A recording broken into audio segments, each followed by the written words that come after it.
estão a todos? Tá? Meu nome é Cristiane, eu sou conselheira da atual gestão, tá? Do CNPRS.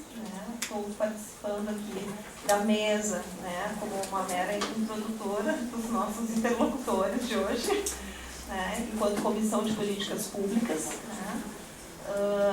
Foi um evento, então, que foi pensado conjuntamente entre o CREPOP e a Comissão de Políticas Públicas, que está, então, intitulado como Lançamento das Referências Técnicas para a Atuação de Psicólogos e Políticas Públicas sobre Álcool e Outras Drogas, mas, na verdade, ele se propõe a muito mais que um mero lançamento. Né? A nossa ideia, quando a gente discutiu esse evento, não era simplesmente chegar aqui, disponibilizar o material, né, e fazer alguns comentários acerca deste, mas poder trazer, né, algumas pessoas estratégicas para fomentar uma discussão e uma problematização, né, sobre a prática do psicólogo com relação ao álcool e outras drogas, e poder pensar junto, né, quais são os desdobramentos disso, como é que a gente continua algumas discussões, como é que a gente aprofunda algumas trocas. Então, não se propõe apenas a fazer um evento pontual,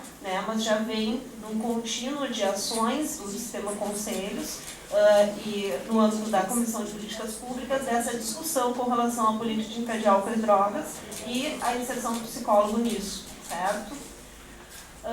Então, né, esse documento ele foi produzido a partir da metodologia do CREPOP no âmbito nacional. Ele foi publicado, né, nas vias online agora em janeiro, né, na última troca de gestão do Conselho Federal, mas, na verdade, esse documento já vinha sendo produzido há bastante tempo. Nós vamos começar, então, a conversa de hoje com uma fala, então, do André Salles, que é assessor técnico de políticas públicas do CREPOP, né, que vai trazer um pouco assim, dos dados da construção dessa pesquisa no âmbito do Rio Grande do Sul.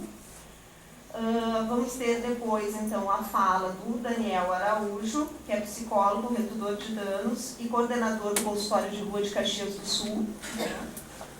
Depois a gente vai contar, então, com as contribuições da Rejane Bisato, que é assistente social e mestre no serviço social, técnica social da Rede de Proteção Especial de Alta Complexidade, da Fundação de Assistência Social e Cidadania, da FASC. E, por fim, nós teremos, né, as contribuições e problematizações da Rose Terezinha da Rocha Maia, que é psicóloga, mestre em Psicologia Social Institucional, que atua no Centro de Referência para Assessoramento, Educação e Redução de Danos da Escola de Saúde Pública. Né? Então, esses são os interlocutores que a gente preparou para a manhã de hoje. Né? Queria convidar que os interlocutores pudessem, né, vir à mesa, né, para a gente começar.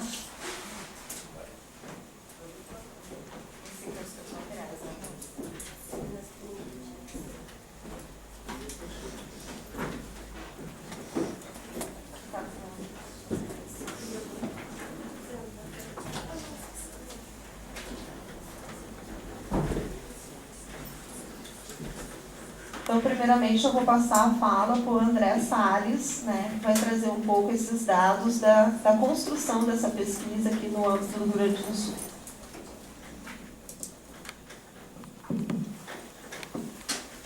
Bom, bom dia para todo mundo. Eu sou André Salles, eu sou psicólogo, eu trabalho aqui no Conselho como responsável pelo CREPOP, que é o Centro de Referência em Psicologia e Políticas Públicas. É muito legal estar vindo num evento de lançamento das referências, porque elas são... É um momento que a gente está publicizando, a versão final é um trabalho que demora um certo tempo. Nesse caso, a indicação da pesquisa em álcool e outras drogas saiu em 2007, e a gente está entregando o produto final da pesquisa sobre álcool e outras drogas para a categoria em 2014, e a gente fica muito contente de estar podendo entregar esse produto, que é fruto do trabalho que a gente vai mostrar um pouco aqui, como é que ele funciona, um pouco para que ele serve. De saída, também é muito interessante poder estar vindo fazer parte disso, porque a gente está montando um grupo aqui para debater um pouco o nosso trabalho, tendo em vista que as referências técnicas cumprem uma função de ser um pouco orientadoras, um pouco balizadoras das nossas práticas, mas elas não fecham e nem têm a pretensão de fechar a questão e trazer todas as respostas, o que coloca a gente na condição de estar sempre construindo com a categoria e com os demais atores envolvidos no campo das políticas públicas. Deixa eu ver aqui.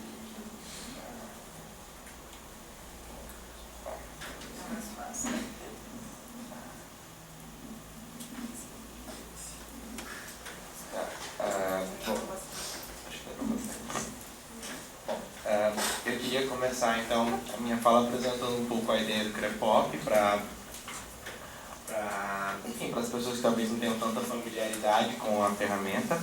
A gente está falando de um determinado eixo do sistema conselhos que começou a se envolver para conhecer melhor as práticas que já vinham sendo desenvolvidas pelos psicólogos no campo de atuação das políticas públicas.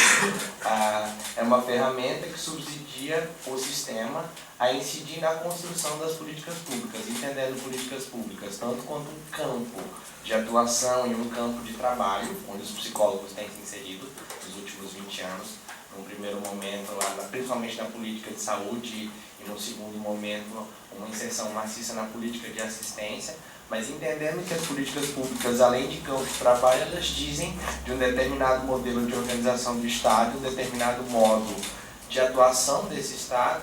O sistema conselhos tem interesse em pensar como a psicologia vai ocupar tecnicamente esse campo, do ponto de vista das suas ferramentas de trabalho, e também entender em que direção a psicologia vai trabalhar na construção desse campo de políticas públicas pensado como ação de Estado. A gente sabe que o Estado age em diferentes momentos,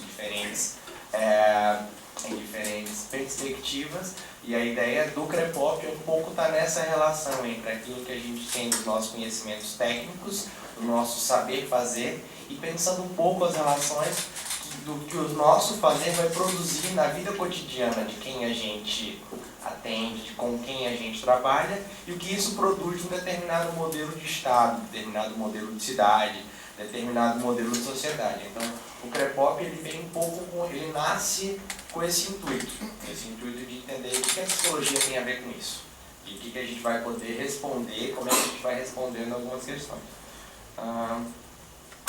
A rede CREPOP trabalha, a rede porque estamos falando de um centro coordenado pelo Conselho Federal de Psicologia e que tem a rede formada pelos conselhos regionais onde a pesquisa é executada, onde a principal ação do CREPOP é a pesquisa sobre a atuação, para a compreensão dos campos e produzir esse tipo de material para a categoria. E essa pesquisa é executada nos conselhos regionais a partir de uma rede de assessores técnicos do CREPOP que mobilizam as redes locais e as redes territoriais no entendimento de como aquela política pública específica está sendo implementada, está sendo construída naquele território.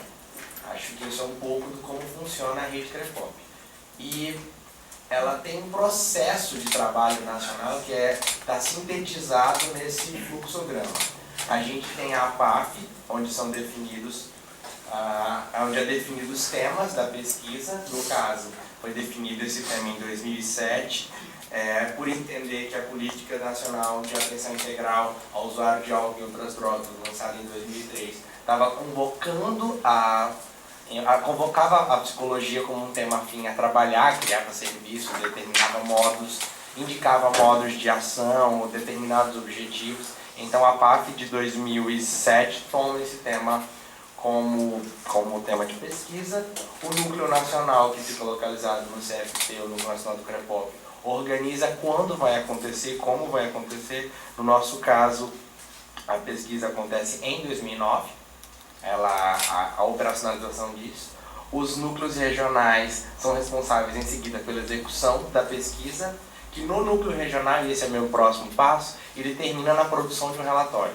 Um relatório que é enviado para uma comissão ad hoc, uma comissão de especialistas indicados pelo Conselho Federal, que são responsáveis pela produção final. Na verdade, desculpa, eu ainda não entendo esse fluxo para cá. O Núcleo Nacional recebe os relatórios e é mandado para o Grupo de Pesquisa Marxismo e Educação, que fica na Universidade Regional Federal do Rio Grande do Norte. Na verdade, essas referências que vocês têm em mãos, elas foram sistematizadas, os relatórios, por um grupo na FGV. O Marxismo e a Educação entrou depois, mas esse material é fruto de um trabalho da Fundação Getúlio Vargas, de um grupo de pesquisa que estava subsidiando o CREPOP nisso. E aí sim foi para a Comissão de Roca, desculpe. Esse fluxo eu sempre acho que vai por cima, mas vai por baixo. Dos regionais, ele vai para o Núcleo Nacional, que recebe todos os relatórios, envia para o grupo de pesquisa, que não é o Marxismo e Educação nesse caso, é o grupo de sistematização que foi na Fundação Getúlio Vargas, depois para a Comissão Ad Hoc. O material fica em consulta pública para que a categoria possa se posicionar em relação a que está lá, ele vai para a construção, que as pessoas possam indicar diretrizes, fazer críticas. A gente tem a produção final dos textos e a divulgação, que é o que a gente está fazendo isso.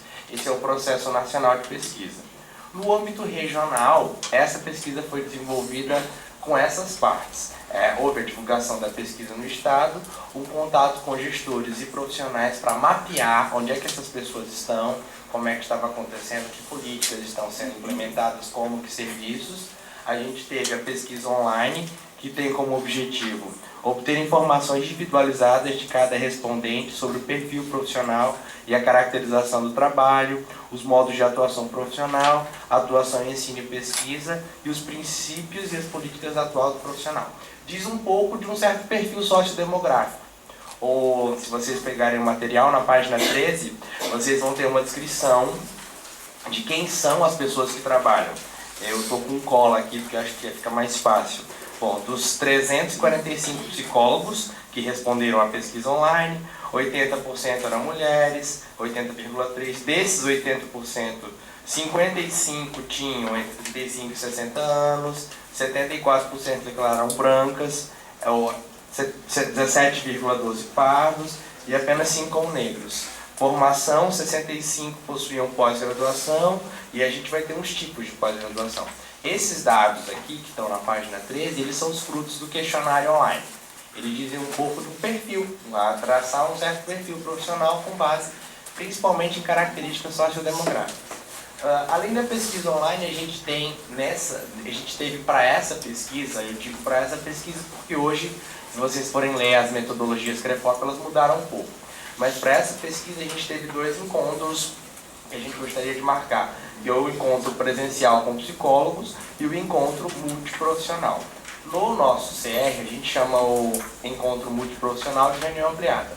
São 2 encontros produzidos pelos assessores técnicos do CREPOP, para qual a categoria é convidada, as pessoas que estão envolvidas com o tema, e elas têm, as pessoas envolvidas com o tema, na verdade, e eles têm objetivos distintos. No encontro com psicólogos, a gente vai entender um pouco melhor as características do trabalho, o modo de atuação, escolhas por determinados técnicos e instrumentos que a categoria faz. No encontro multiprofissional, a gente tenta entender um pouco um cenário onde aquilo está construído, como é que aquela política está se construindo, entendendo que as políticas públicas, em sua maioria, têm vocação intersetorial e multiprofissional. E para transdisciplinar seria o ideal, mas a princípio, pelo menos, multiprofissional elas são. Então, entendendo isso, a metodologia de pesquisa prevê 2 momentos distintos. Um só com a categoria, os encontros presenciais com psicólogos ou grupos fechados, e o outro, que é uma reunião com os trabalhadores, gestores e profissionais de uma forma geral, incluindo psicólogos, que estão trabalhando na implementação daquela política. A ideia é que desses materiais se produzem relatórios que são encaminhados, que entram naquele fluxo ali. E a gente termina a nossa ação enquanto CR produzindo os relatórios que vão ser sistematizados e vão entrar na produção até chegar esse material que vocês têm em mãos. O pedido que foi feito para a gente aqui do CREPOP RS foi um pouco de apresentar isso, um certo panorama geral de onde é que isso sai e trazer um pouco do contexto dos nossos encontros específicos com psicólogos e encontros ampliados para a gente ter um pouco da dimensão do que estava acontecendo aqui na época dessa produção. E aí a gente está falando do Rio Grande do Sul em 2009. A gestão estadual da saúde estava sobre a regência do Osmar Terra e da Arita Bergman em seguida, quando o Osmar Terra sai. Esse trecho que vocês estão vendo aí, ele é do relatório anual de gestão da Secretaria Estadual de Saúde no que diz respeito às ações de saúde mental. O relatório tem algumas metas e tem alguns textos. Esse é o texto que a gente pode ler no relatório no áudio de gestão, disponível no site da Secretaria, sobre as ações de saúde mental. A contratação de 361 vagas em comunidades terapêuticas permitiu ampliação da oferta de atendimento em dependência química, em especial em CRAC, em 15 coordenadorias regionais de saúde. Estas vagas são para adultos homens, 65 adolescentes homens, 56 adultos mulheres e 10 adolescentes femininos. Eu coloquei esse trecho porque eu acho ele muito ilustrativo de algumas coisas que dizem de um determinado contexto. A gente entende que a construção do trabalho ele é influenciado por vários fatores e o gestor da política pública e as direções de gestão de uma política pública, elas também são importantes para construir o trabalho. Em 2009, a gente estava sob a égide de uma gestão pública que tinha algumas diretrizes e como principal fonte de investimento, e a Rose está aqui e consegue falar disso bem melhor que eu, que não estava aqui na época, que é sobre a contratação de vagas em comunidades terapêuticas e a expansão, o cuidado e a reforma de leitos em hospitais psiquiátricos. Se a gente vai para o nosso próximo slide, eu caracterizo 2009 como um tempo de tensão. A gente estava num período de um certo desalinhamento entre as orientações nacionais e o contexto estadual da gestão da saúde mental, entendendo que a Política Nacional de Atenção e Álcool e Outras Drogas, como competência, se é que a gente pode falar assim, responsabilidade de atuação da saúde mental, ela estava entrando em conflito com algumas diretrizes locais.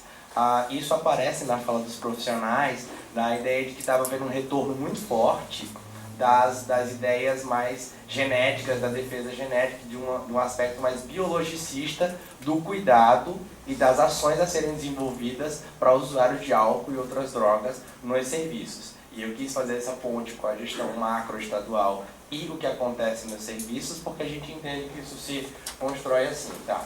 Além disso, obrigado, Cris. Além disso, a gente tem na fala dos trabalhadores a avaliação de um certo retrocesso no processo de implantação do que a gente pode chamar da mudança do modelo de assistência da reforma psiquiátrica.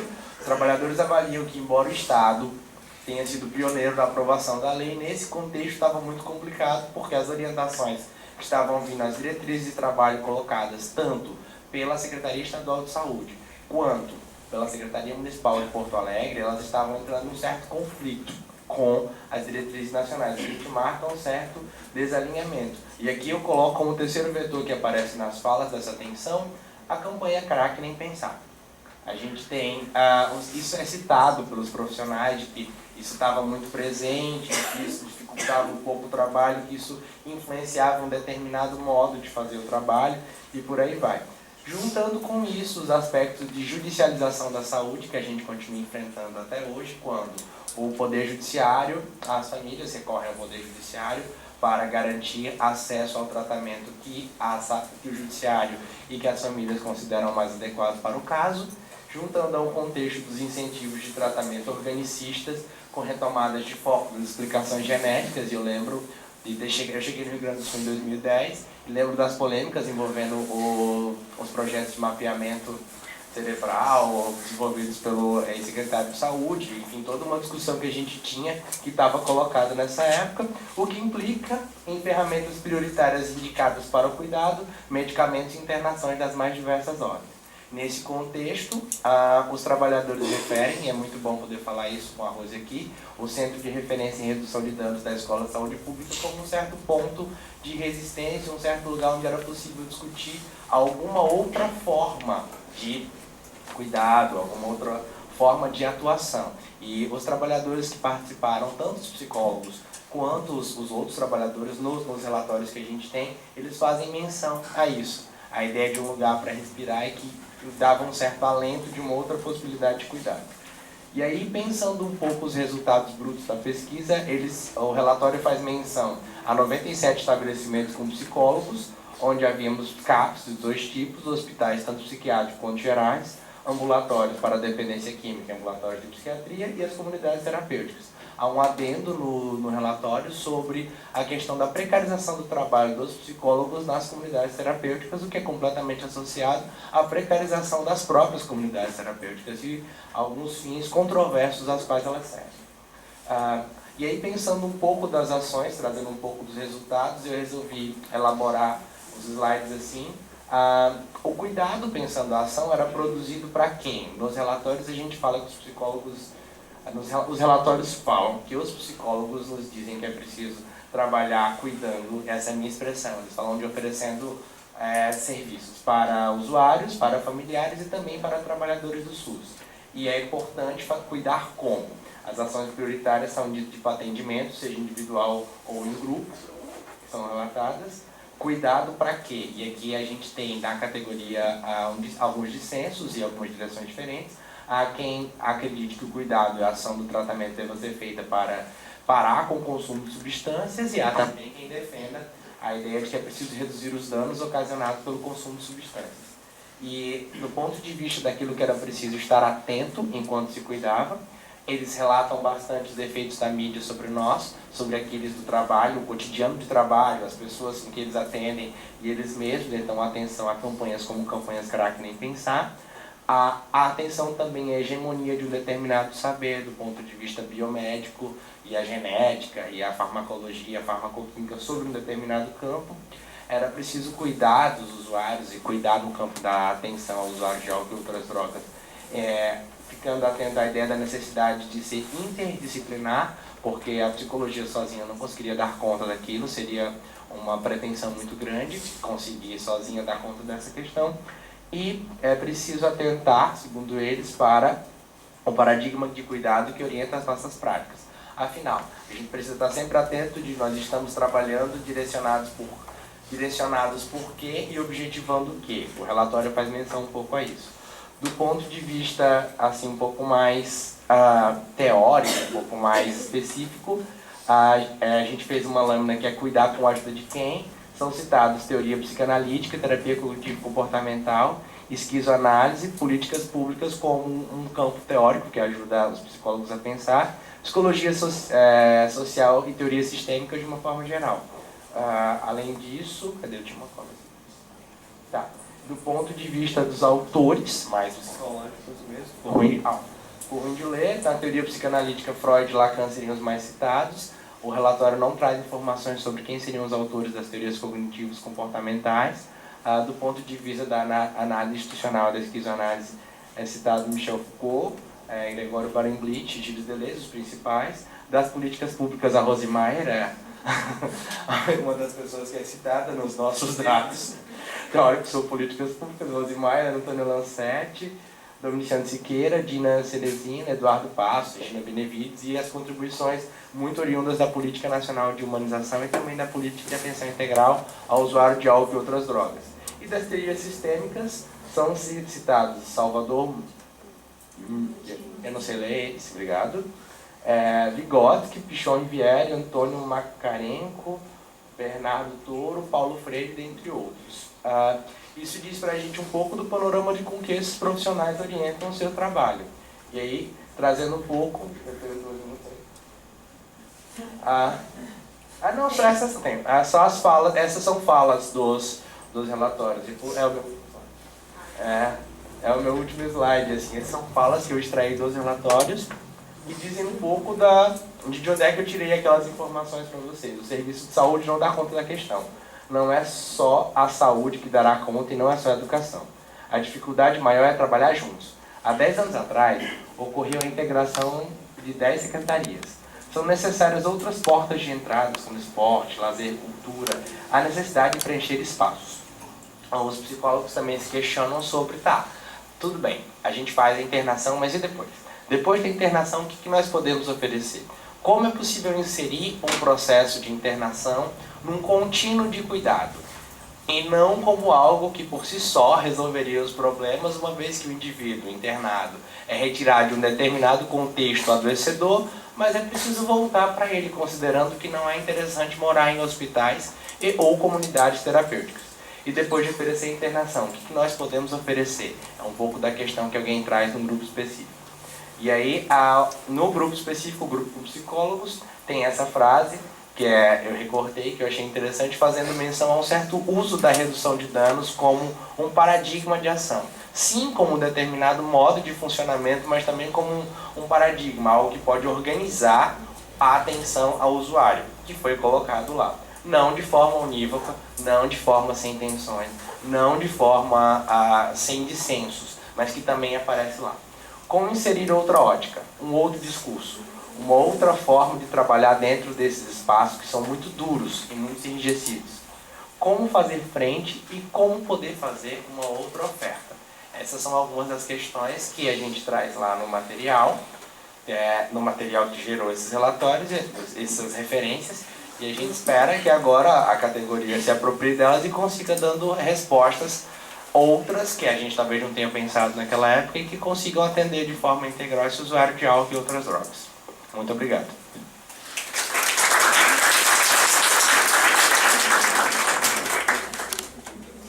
Isso que é cumprir o tempo, hein? Então, para dar continuidade, eu vou passar a fala agora para o Daniel, que é colaborador do CRP, inclusive. Não trouxe a apresentação, né, Dani?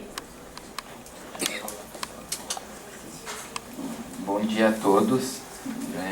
Sou Daniel, então, sou psicólogo, sou coordenador do consultório de rua de Caxias do Sul e atuo também como redutor de danos e trabalho no CAPS AD de Caxias e no CAPS AD de Farroupilha. Primeiro, quando eu recebi a ligação do André, assim, eu levei um susto, né? Eu disse, o que eu fiz de errado que você está me ligando? Foi a primeira coisa que eu pensei. Depois era o convite, depois quando eu fiquei sabendo que eu estaria na mesa com a Rose, eu levei um outro susto, né? Porque a Rose, como o pessoal citou, é referência para mim, foi sempre minha referência, assim, foi minha professora, minha mestre, assim, tudo que eu aprendi de redução de danos com profissionais foi com a Rose, assim, foi ela que me incitou, assim, para buscar um outro olhar aos usuários, e o outro tantão que eu aprendi foi com os próprios usuários. Então eu fiquei muito feliz de estar aqui, podendo contribuir, fiquei pensando o que eu ia falar para vocês, né, com todas esses feras na mesa junto comigo. E aí eu pensei em contar um pouco da minha trajetória, como que ela foi no SUS e como que eu me identifiquei com a redução de danos, como que eu cheguei até aqui, então. Eu tenho uma outra formação que é de técnico de enfermagem, trabalhei no hospital durante anos para conseguir custear a minha faculdade de psicologia, que demorou 13 anos. E aí, no meu município, não sei se é uma realidade de todos os municípios, para trabalhar na prefeitura, funcionário público, o salário do técnico de enfermagem é 3 vezes mais que o hospital que melhor paga. Então, todo mundo quer trabalhar no SUS, né? Todo mundo quer fazer concurso, isso. E eu fiz o concurso e passei no concurso e acabei indo para o CAPS AD. Eu chego no CAPS AD, assim, sem saber muito nada de AD, mas cheguei no CAPS AD e comecei a trabalhar.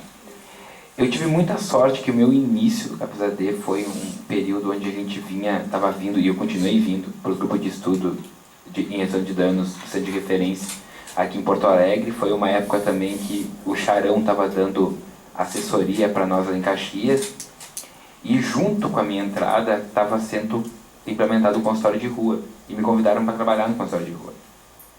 E eu topei e fui. E aí foi uma coisa altamente viciante, assim.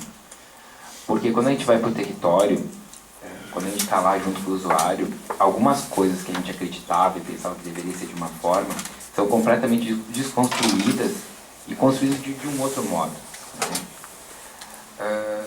Então, eu comecei a estudar mais sobre redução de danos e aprendendo muito com os usuários, né, o que eles tinham para dizer, e eu, naquela ânsia de ter uma resposta que era redução de danos, eu procurava e não encontrava, ninguém me dizia o que tinha que fazer, como que tinha que ser prescrito. Daí eu descobri que redução de danos não se prescreve, se dá no encontro, né?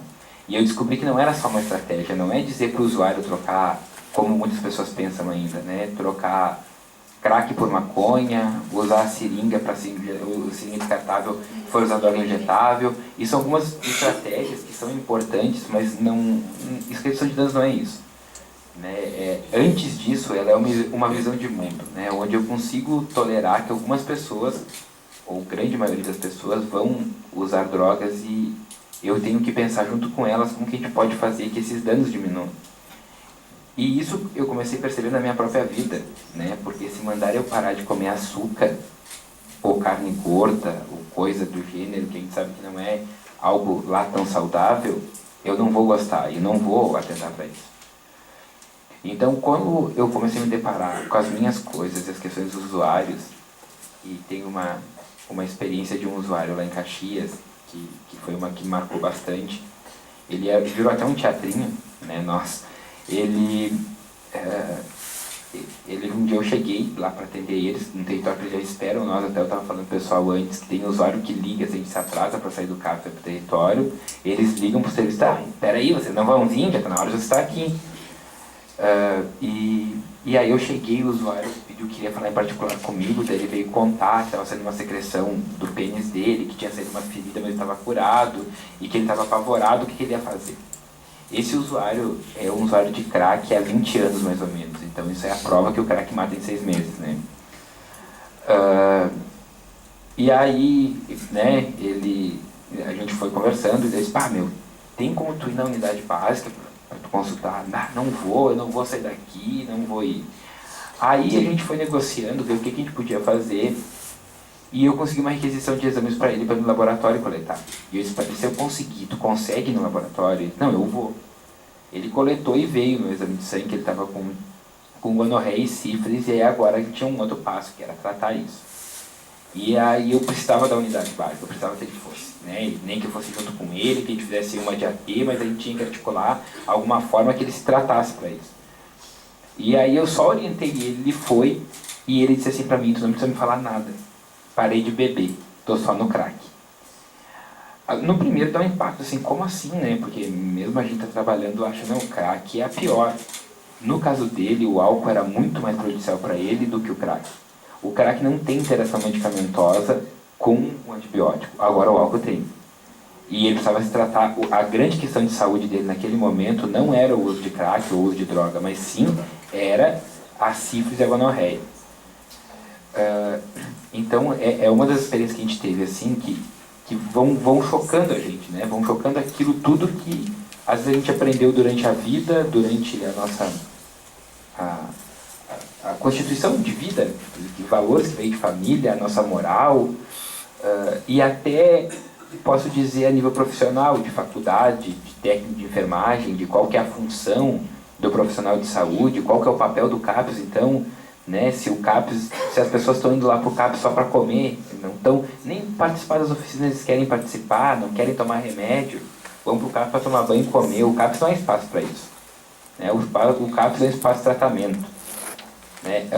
Gente, eu vou circular bastante do consultório de rua e o CAPS, porque o consultório de rua de Caxias, ele está muito ligado ao CAPS, porque nós não temos uma equipe própria, né? A gente não tem uma equipe própria no consultório de rua. Todos os profissionais que trabalham no consultório de rua, eles trabalham no consultório de rua e em outro ponto da rede. Então a gente acaba fazendo horas extras no consultório de rua.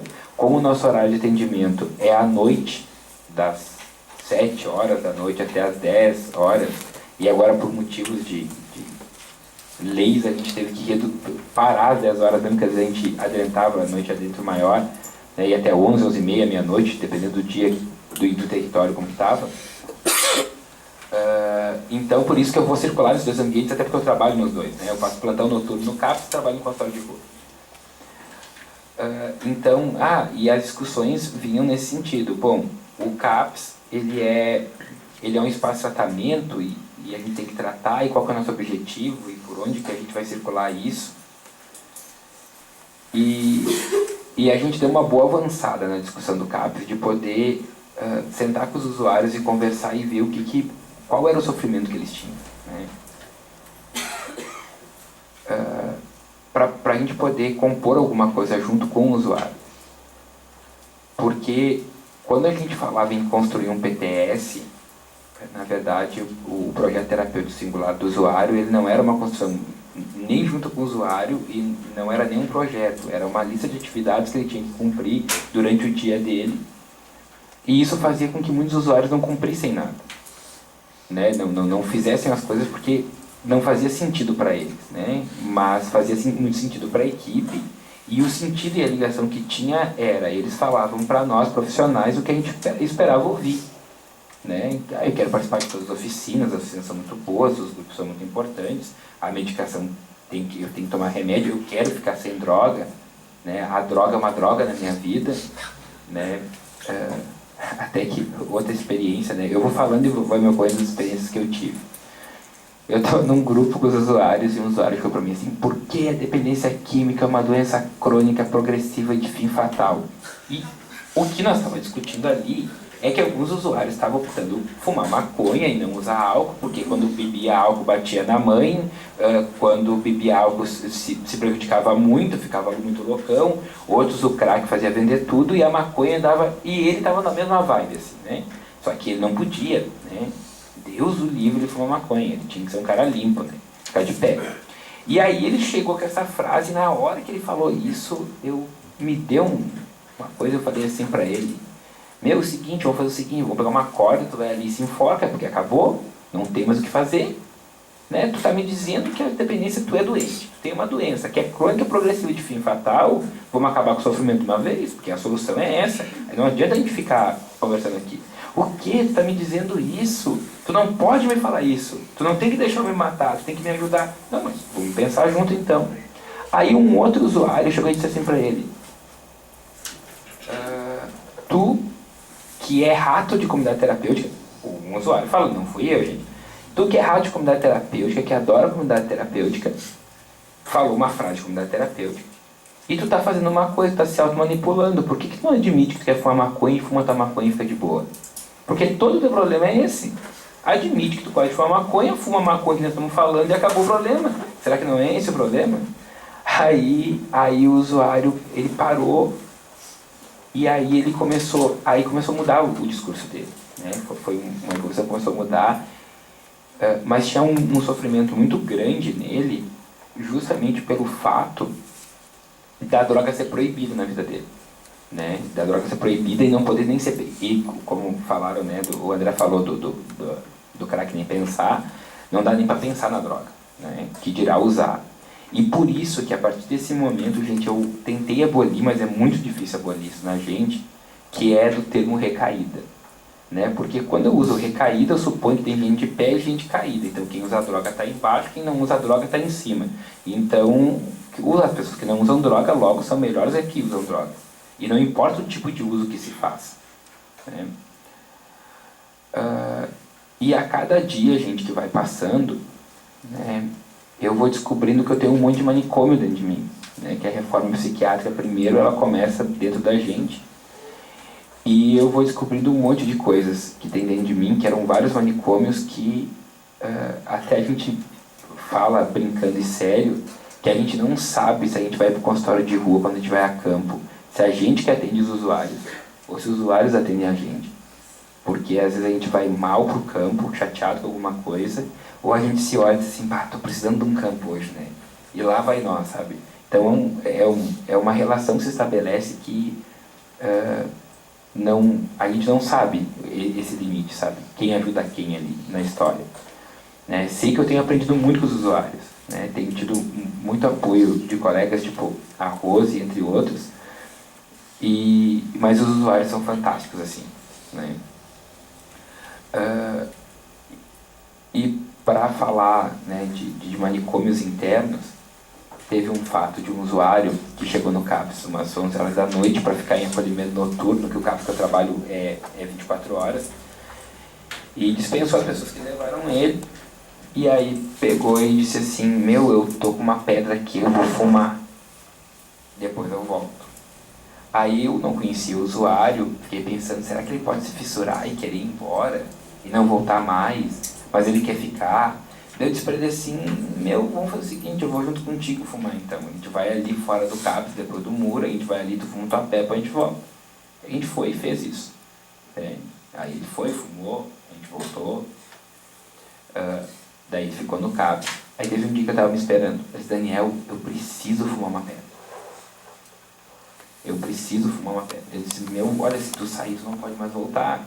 Né? Porque tem uma tensão na equipe, né? Dentro da equipe do CAPS tem as pessoas, então, que acham que isso é um abuso, o usuário ir usar uma droga e voltar, porque por que ele está lá então, lá é um espaço de tratamento, quer usar droga, tudo bem, mas como que eu vou permitir que ele fique acessando esse espaço o tempo inteiro? Ele disse, bom, se tu for, tu tem que ir, tu não pode voltar, pelo menos agora, né, meu? Né? Amanhã tu vem e fala que eu tenho de referência. Não, Daniel, eu não vou. Ele disse, tu quer tomar algum remédio? Tem alguma coisa que a gente possa fazer para te ajudar? Eu disse, não, é só o crack. Eu preciso fumar uma. Se eu fumar uma, tu pode ir junto comigo de novo, não tem problema nenhum, tu vai junto comigo, a gente vai lá, fuma e volta. Eu disse, meu, não vai dar, então vamos embora. Só deixa eu ligar pra minha ex-esposa. Ele ligou pra ex-esposa dele, e aí combinou algumas coisas com a ex-esposa e foi embora. E foi. Aí, uma meia hora depois, a ex-esposa me liga e disse assim, o fulano não chegou aqui, ele já saiu daí mesmo? Não, saiu. Não, é porque querem matar ele aqui no bairro. E aí eu me apavorei. Aí eu fiquei assim, eu disse, por que eu não deixei ele ali fumar uma pedra e voltar? O que eu fiz? Será que, né, não estou fazendo uma prática diferente do meu discurso? E aí voltou, foi. No outro dia de manhã eu liguei para a esposa dele, né, para a ex-esposa, e ela me falou que não, que encontrou ele, que deu dinheiro para ele voltar para o CAPS, tá pedindo, ele não voltou. Eu disse, não, ele não voltou porque a combinação é ele não voltar mesmo, ele não fez nada fora do que a gente tinha combinado. Mas eu sabia, daí a esposa me contou que os irmãos dela queriam matar ele por rixa dele, pelo aquilo que ele tinha feito para ela.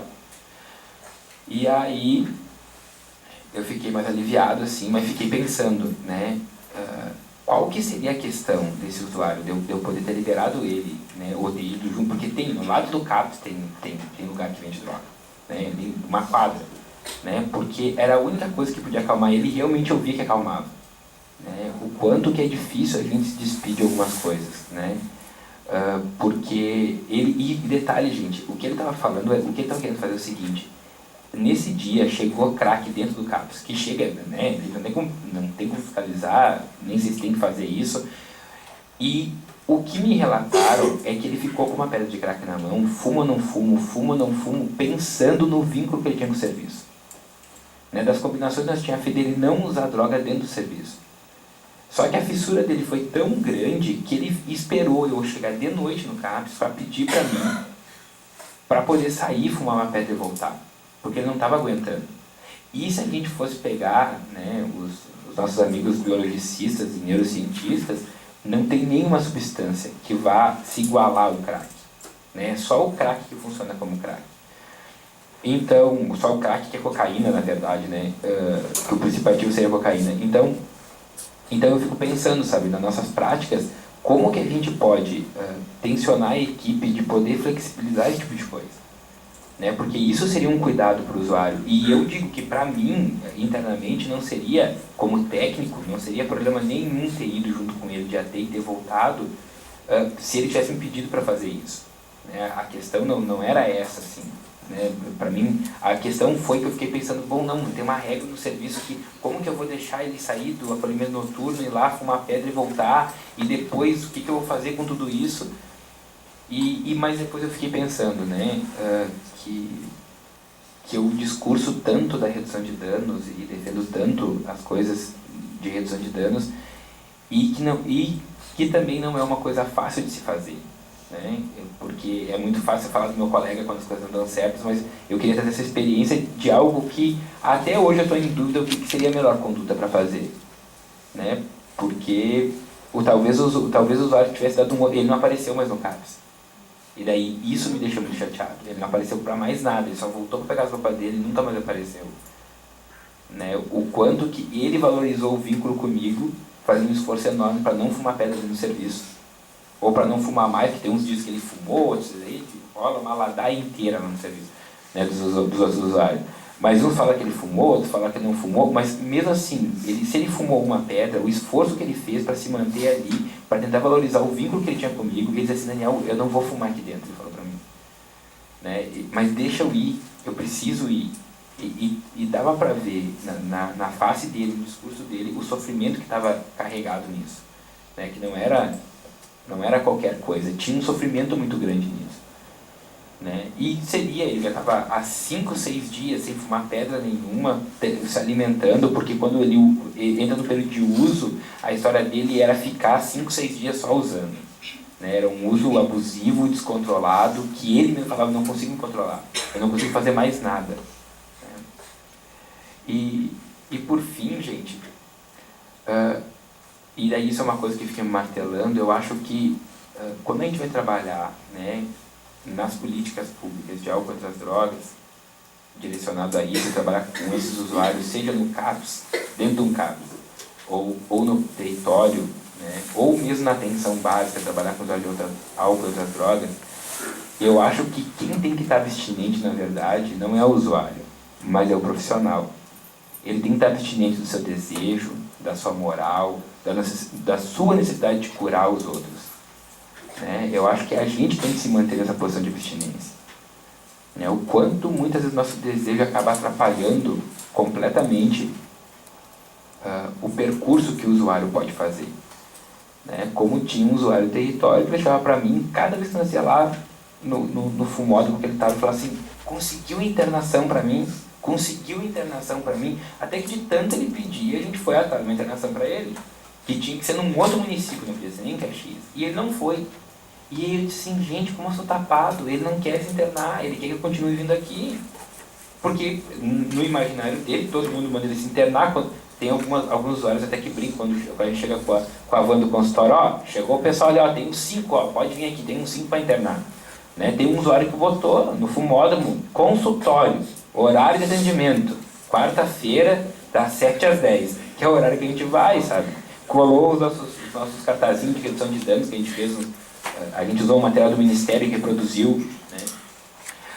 Então, assim, a receptividade, e são tudo lugares de alta vulnerabilidade e periculosidade assim, no município, né? Que ninguém entra, ninguém quer ir lá.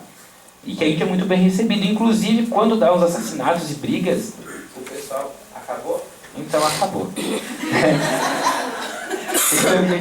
Para cumprir o horário, né? O quanto, só para concluir isso, o quanto aconteceu uma briga de tráfico, enfim, lá, e os usuários pegaram a rixa que deu, assim, a pessoa que avisou que o cara que estava lá, usar a expressão que eles usaram, né? Estava cagando, que estava sem arma, que podia chegar, avisou que o consórcio de rua estava lá para eles tomar cuidado. E realmente foi o que aconteceu. A gente entrou para dentro de uma casa e eles chegaram, mataram o cara que era para matar e saíram, e com nós não aconteceu nada, entende? Nenhum tipo de ameaça, porque são pessoas que a gente atende em outro território. Então todo mundo nos conhece, assim, a gente é os mascastes, né, que pode circular por todo o território, assim. Então a gente tem um respeito muito grande dos usuários em relação a gente, um cuidado deles com a gente, um cuidado com o próprio serviço. E é isso aí, então, pessoal, espero ter contribuído com alguma coisa e muito obrigado.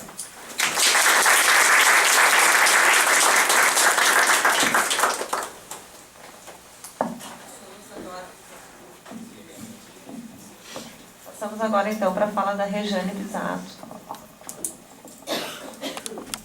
Bom dia, pessoal. Não sei se tem alguém da FASC aqui, colega, mas eu sou da FASC, da Fundação de Assistência Social e Cidadania, de Porto Alegre.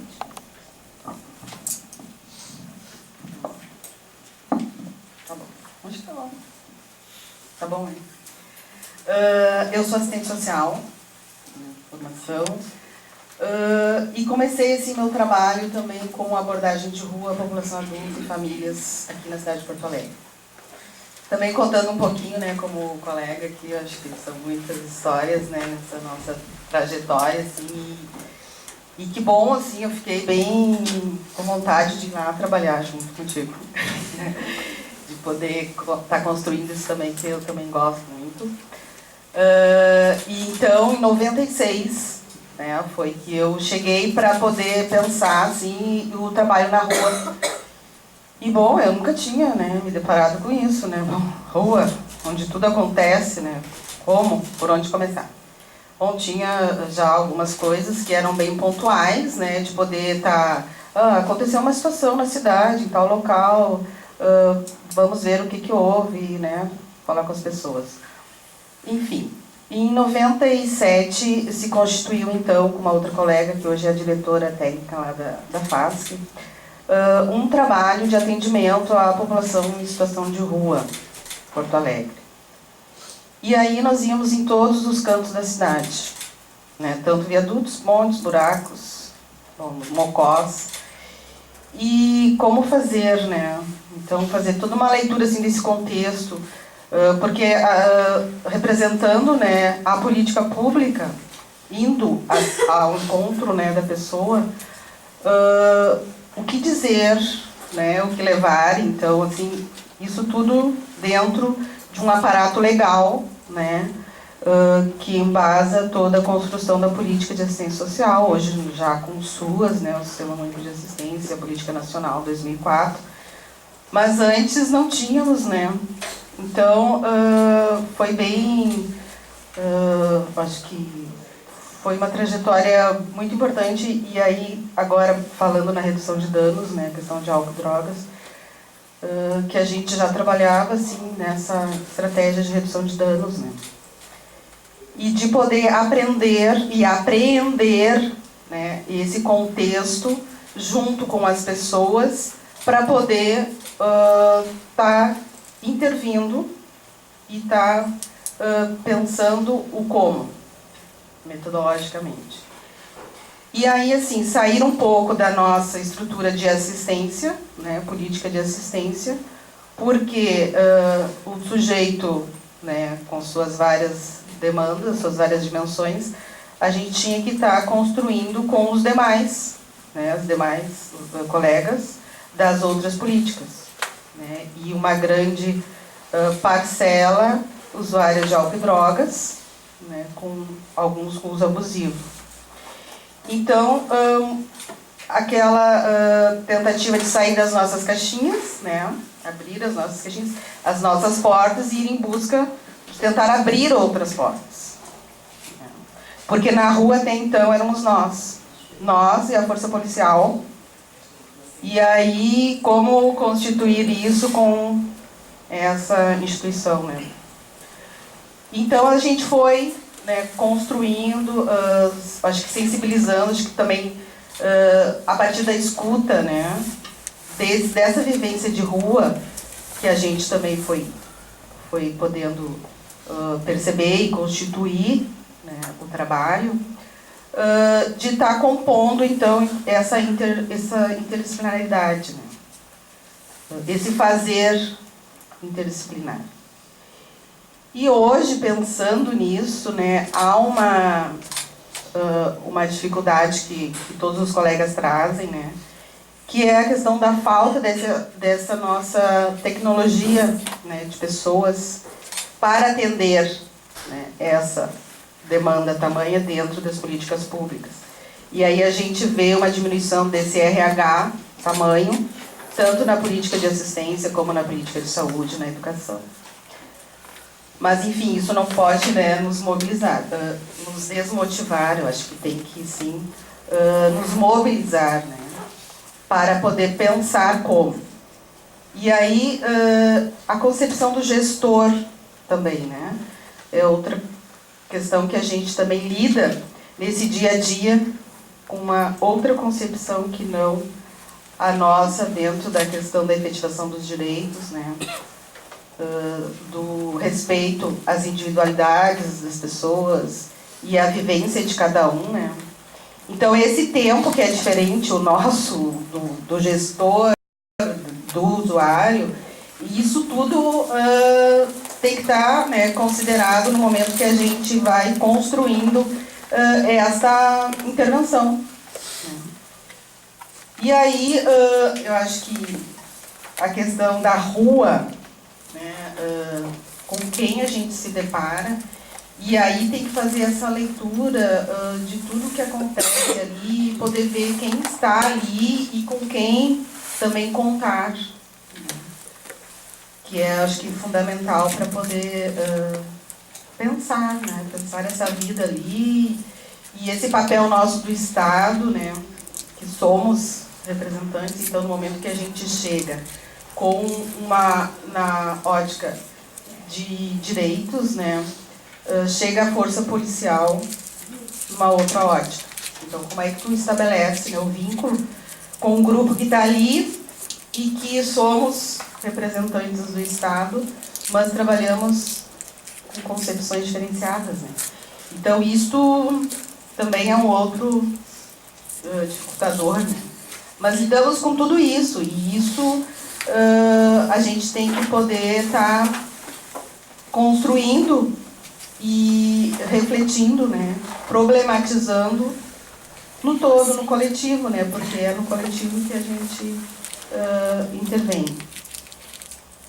Então, tem várias coisas também, eu fico aqui também falando e pensando em algumas histórias, né, que a gente viveu na rua, e nós podemos contar, então, depois, nessa trajetória assim, do serviço do atendimento social de rua, com uma equipe, né, multidisciplinar, um psicólogo, né, nosso Manuel Maier, né, alguns conhecem, assistentes sociais, professores, educadores, e isso foi muito rico. A gente, acho que a equipe assim, foi uma equipe que se conectou, né, entre seus saberes, e aí a gente conseguiu, com a população também em situação de rua, fortalecer e ser referência, né, para eles e também na instituição.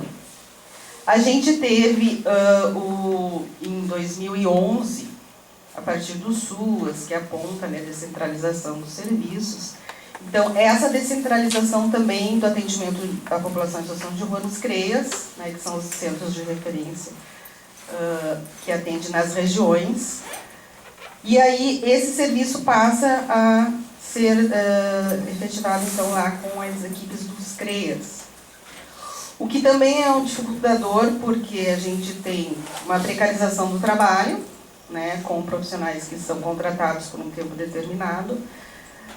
E aí eu volto de novo à questão de recursos humanos, né, de profissionais para trabalhar. E a gente vê, então, essa precarização e um certo distanciamento assim, dessa visão mais interdisciplinar, a partir dessa precarização também.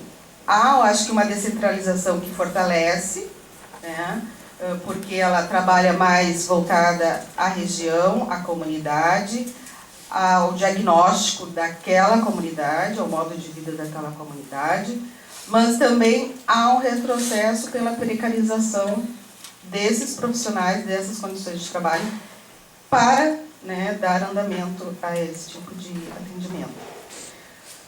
Mas também, por outro lado, o próprio SUAS prevê, né, esse trabalho interdisciplinar, o SUS e o SUAS, né. Também a gente percebe muito dos profissionais já construindo essa ação em rede, né, principalmente aqui na região centro, a Restinga, a gente já tem trabalhos bem importantes nessa constituição de rede, onde os serviços, né, das várias políticas conseguem estar discutindo, a partir de um caso mesmo, de uma situação, né, estreitando essas relações e apontando, né, possibilidades. Então isso é um ganho, né, e já temos isso, então isso já é avanço, né, esse trabalho assim, de tu poder estar vendo a partir do território, né, da realidade ali vivida, as várias políticas estarem conversando e construindo esse interdisciplinar, né. Então isso é um ganho, atravessado por todas as dificuldades que a gente tem e que acho que não serão simples, né, para diante. O que mais? Eu estava lendo também esse material, que acho que é bem importante, porque cada vez mais a gente busca esse trabalho, né, das equipes, e as equipes nas suas várias visões, dos vários saberes. Então, cuidar daqueles que fazem, né, uso problemático de álcool e outras drogas, né. Também, e isso eu tirei uma partezinha da página 25 do livro, nós temos uma forte onda de preconceitos que envolve a todos nós, né, tanto os usuários como nós, trabalhadores, por toda a questão histórica do preconceito, né, que envolve isso, o álcool, drogas, historicamente, né. Então, a gente, nessa equipe que eu falei para vocês que a gente constituiu, assim, inicialmente, lá desde 96, nós também refletimos sobre isso, né? O quanto a gente passa a ser discriminado diante de outros, né, por trabalhar com a parcela da população, que é a população, né, em situação de rua, e também, ainda mais, com aqueles que têm o uso abusivo de álcool e drogas. Mas, bom, isso não pode também, de novo, eu acho que não... Quando a gente tem uma equipe e a gente consegue discutir, a gente se recarrega, né? A gente cria outras estratégias. E é por isso que é importante a gente sair da nossa caixinha, né? Porque daí a gente conhece o outro, a gente consegue refletir sobre as nossas, que também não são só nossas dificuldades, mas também são dos outros, então são nossas do coletivo. E aí a gente pode estar pensando uma outra forma, né? Uma outra alternativa de continuar. Bom, acho que daí, durante a conversa, né, acho que a gente poderia estar vendo outras coisas, mas basicamente acho que a disponibilidade também, né, nossa, de cada um, eu acho que isso é importante também, né, além da concepção do gestor, dos problemas com a falta de RH, da precarização geral que a gente vive no setor público, do Estado, que é cada vez mais mínimo, né. A disponibilidade nossa, eu acho que dos profissionais que estão ali, eu acho que já é meio caminho andado, né? Às vezes eu costumo falar, se a gente conseguisse fazer bem aquilo que é a nossa atribuição, acho que a gente estaria melhor, né? E isso parte assim, por disponibilidade nossa, né? E do contágio também que a gente pode estar possibilitando aos demais. Acho que é isso, pessoal, bem depois do mais. Queria agradecer também, né, poder estar aqui contribuindo. A gente lá, eu assistente social, mas trabalhamos muito próximos dos psicólogos também, né, muito juntos, assim, na parceria, nas constituições de equipe. E hoje a gente, né, busca sempre estar ampliando, assim, esses profissionais, né, os advogados também, né, a questão do jurídico, porque a gente vive também a judicialização, né, da questão social. Então, isso é geral. Então, nós precisamos estar juntos, né, com as várias áreas para estar pensando essas políticas públicas, né. Obrigada.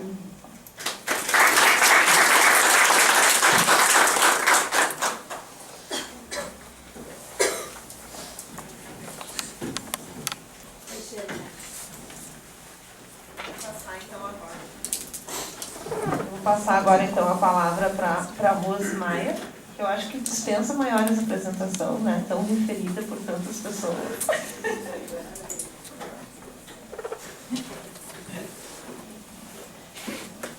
Oi, bom dia. Eu queria contar para vocês como que eu pensei de usar minha meia hora, tá? Mas antes dizer que eu estou partindo, todas as coisas que eu vou dizer estão partindo de reconhecer a efetividade do proposto. O que eu quero dizer com isso? Se o negócio foi levantado como possibilidade em 2007, foi pesquisado em 2009 e está sendo lançado hoje, né? Aconteceu. Estamos com o livrinho aqui, né? E isso é um mérito dessa instituição. E eu acho que isso tem que ser destacado. Ao mesmo tempo, como a vida é permanente, tem várias coisas que, quando a gente faz, já poderiam ser diferentes, né? Então, o que eu vim fazer aqui é um pouco compartilhar a minha leitura, né? Então, o que eu fiz? Eu li tudo, as 92 folhas, e sintetizei em 18. Que é isso que eu vou compartilhar com vocês. Então, compartilhar o documento, compartilhar o que eu pensei ouvindo meus colegas e uma propagandinha final para daí a gente conversar. E aí, o jeito que eu leio é meio colorido, porque eu tenho que ir no oculista e não fui, tá? Então, nesse material que vocês vão ver aí, o que está escrito em preto foi o que eu colei do documento. O que está marcado de amarelo são minhas implicâncias. que eu falo de implicâncias conceituais e implicâncias. Impliquei com aquele pedaço de que ele podia ser diferente. As partes em azul foram as partes que eu achei legal. E as partes em verde são as partes que são ilustrações que eu achei interessantes. Então eu fui um pouco por aí. E aí a gente vai indo e chega no fim, tá? Então,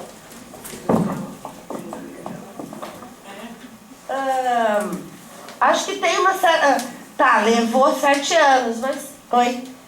Ele é meio alto demais, por que que não fez? Ele mesmo. Desculpa.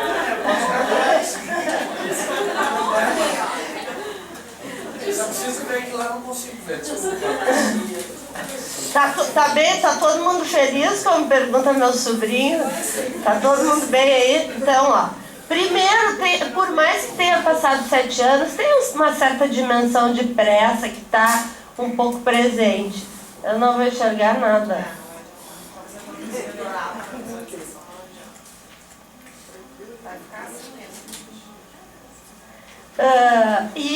Bom, tudo bem ter pressa, né? Mas, bom, tem um processo que é para ser permanente e que, ao ser permanente, permite que se seja gradual.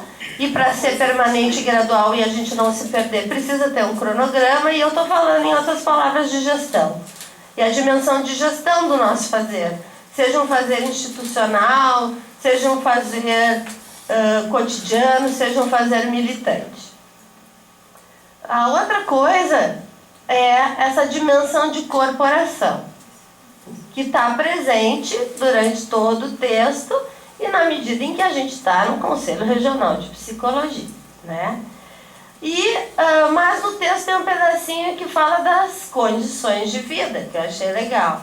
Que eu acho que é o contorno original e radical, e que, então, é a gente poder usar um lugar institucional para produzir realidade.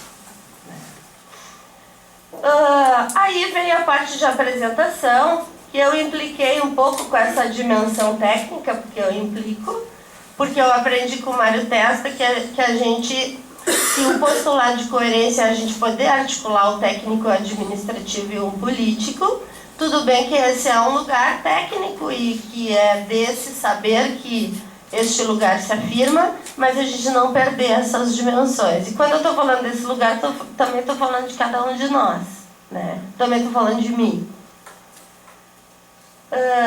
E para ser técnico mesmo, então, o que a gente tem que fazer? A gente tem que incidir na formação. Porque se a gente for olhar para as nossas formações acadêmicas, o que a gente aprendeu mesmo de políticas públicas?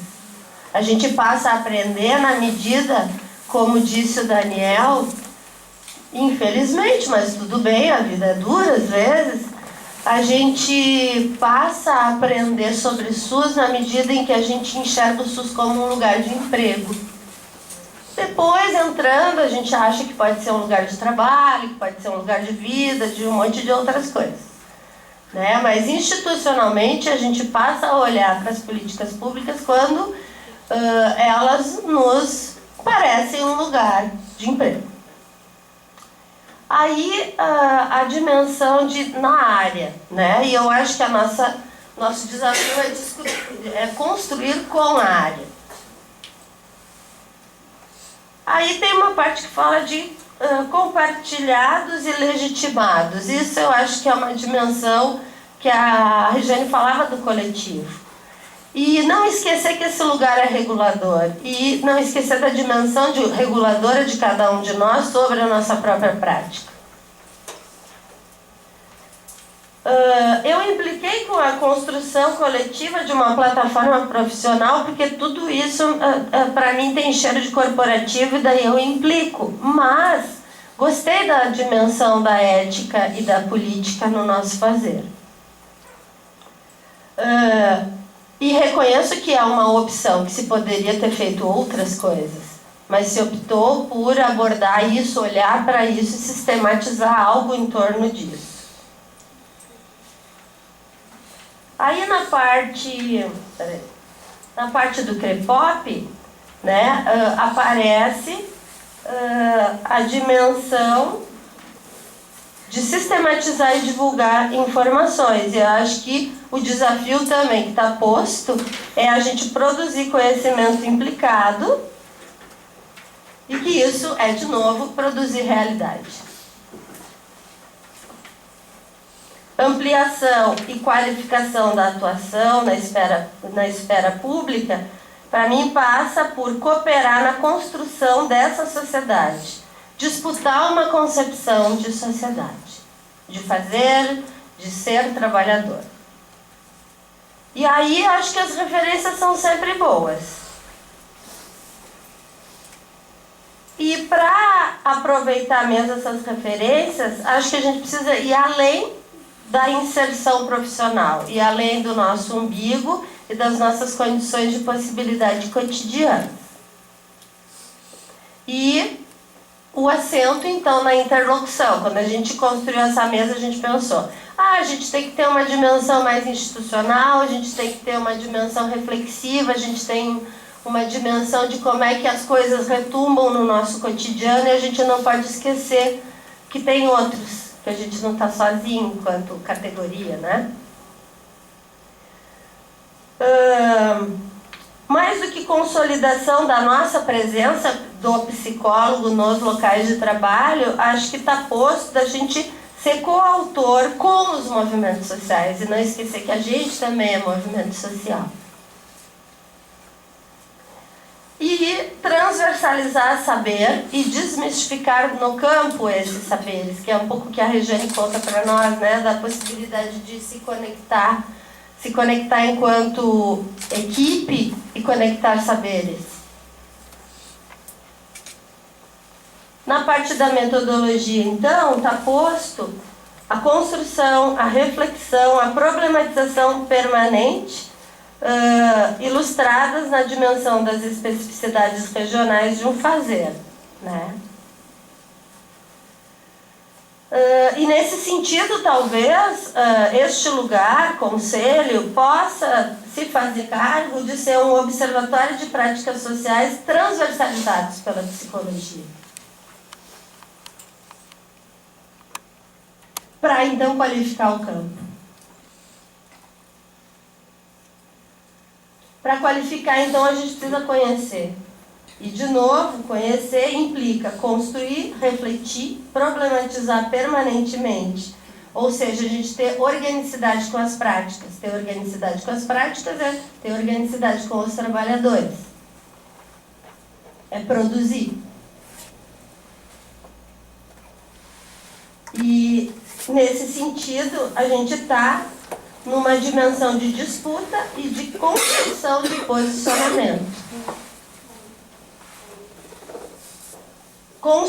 E para isso constituir organicidade que não deixa de ser uma permanência com participação direta desses trabalhadores nisso que as instituições podem produzir.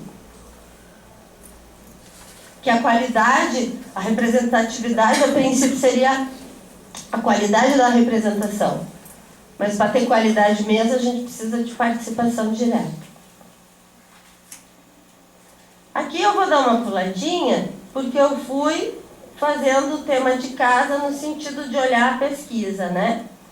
Mas o que eu queria ressaltar é que tudo começou com as teses do encontro, do Congresso, né, nacional, como um espaço de promover discussões e ações, né? E eu acho que esse é o grande ganho da história, a gente poder se fazer cargo, assim como está posto no desafio das políticas públicas, a gente poder se fazer cargo de verdade do que aparece nas conferências, que a gente esquece. E estou falando isso porque ano que vem tem conferência de novo. Isso, para mim, é a perspectiva ética e política viva, né? Porque a gente não precisava de tanto papel dizendo tanta coisa para a gente fazer se a gente conseguisse ter responsabilidade sanitária, sustentabilidade política, projeto claro, saber de gestão, governabilidade e, de novo, posicionamento. Achei legal a pesquisa ser descritiva e qualitativa. Achei legal ter a dimensão com os outros profissionais, foi a minha parte preferida. E se ocupar desses territórios de abrangência, porque eu acho que isso tem a ver com descentralização e alteridade, que é o que torna mais vivo o trabalho da gente. Estou pulando essa parte porque essa parte a André falou. Só queria chamar atenção para os pilas que 43% de nós ganhamos. E o que eles nos apontam de necessidade de pensar condições de trabalho. E queria chamar atenção para os marcos legais conhecidos e utilizados e como eles colocam a intersetorialidade como ainda um desafio cotidiano bem importante. Tá bem eu ir pulando assim com essa coisinha em vez de com aquela outra? Não tá tonteando você? E assim, para a gente fazer o tema de casa, então, quem quiser, saindo daqui, nós temos a Política Nacional sobre Drogas, a política do Ministério, a política de saúde mental, o Código de Ética, o SUAS e o SUS para fazer uma apropriação. Né? Quanto mesmo a gente sabe disso? Me lembro no encontro de um município nosso que a gente estava numa conversa bem legal e daí eu disse assim, a gente trabalhou em cima do documento da política, né? Daí eu disse, tá gente, mas aqui entre nós, quem de nós já leu esse negócio? E aí eram uns 2 numa sala, de uns 70, né? E isso aparece também na pesquisa, assim, né? Que tempo a gente se dá para isso, né? De olhar essas coisas, dos subsídios e tal. Tá, às vezes é meio chato ficar lendo, às vezes é mais interessante vir para conversar e tal. Mas, assim, tem umas coisas que se a gente não lê, os outros ficam nos contando, né?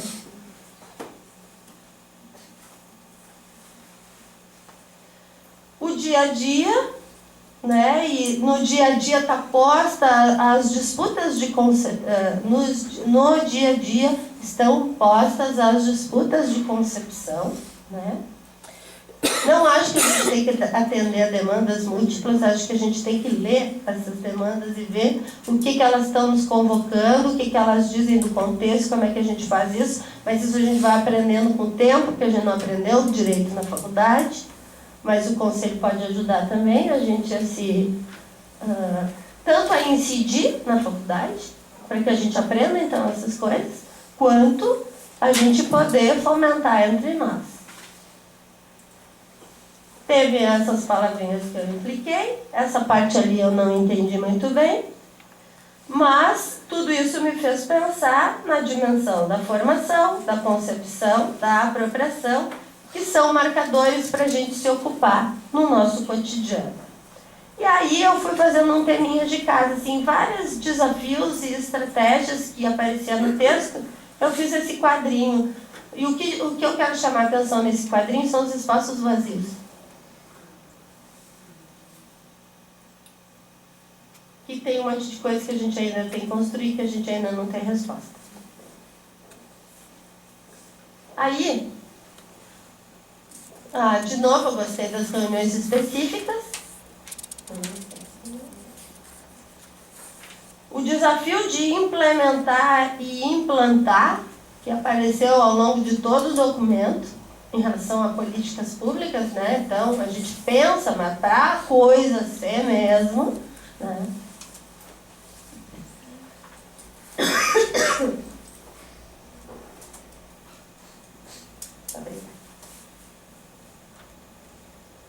Refletir a realidade da prática profissional e permitir compartilhar, criticar e aprimorar o trabalho. Isso, para mim, é um processo permanente que o conselho pode se fazer cargo, além de cada um de nós. Na introdução aparece a historicidade como acento e a política pública. Ficou para mim uma pergunta: quando que a política pública é opressão e quando que ela é superação? Porque não é só porque política pública que é boa, né? Da gente olhar para isso com cuidado. Aí umas palavrinhas legais, mas que se eu for aprofundar não vai dar tempo. Por isso que eu não botei de verdinho. Aí no eixo 1, o que eu destacaria? As políticas públicas de saúde instituídas no país são resultado do protagonismo dos coletivos, movimentos sociais e grupos organizados que estão em constante processo de tensão crítica em relação ao Estado. Desse modo, é o plano do coletivo que garante o sentido público das políticas. E isso eu entendi como uma autoprovocação do Conselho para si mesmo. Então, tem que fazer valer isso que ele disse no papel, né? No sentido de, acho que em parte está fazendo isso, mas acho que pode continuar fazendo isso, né? No sentido de se ocupar da coletivização das coisas, que é, olho para essa tese, olho para o que esses psicólogos disseram que queriam e me ocupo disso. Aparece um monte de coisas do contexto, que aparece muito frisado na fala do André, do Daniel e da Regiane, né, da gente poder estar sempre olhando na nossa volta, onde é que a gente está metido, que determinações isso traz.